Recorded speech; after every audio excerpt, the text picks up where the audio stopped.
षट्पतितार्थनिधे हृदये कलये विमलं चरणं भव शङ्कर देशिक मे चरणम्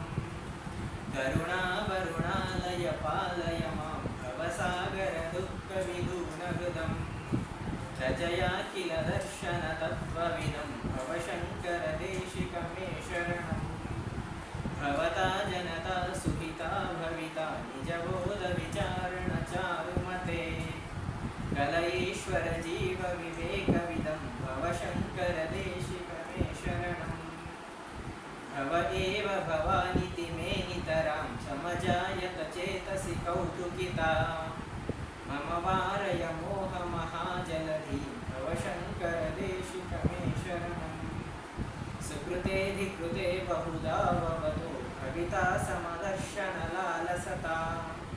अतिदीनमिमं परिपालय मां भव शङ्कर देशिक मे शरणम् जगतीमवितुं कलिताकृतयो विचरन्ति महामहसच्छलतः अहिमांशुरिवात्र विभासि गुरो भव शङ्कर देशिक मे शरणम् गुरुपुङ्गवपुङ्गवकेतनते समतामयतां नहि कोऽपि सुधी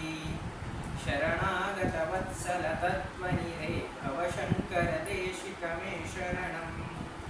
विदितानमया विशदैककला न च किञ्चन काञ्चनमस्ति गुरो धृतमेव विदेहि कृपां सहजां भव शङ्कर देशिक मे शरणम्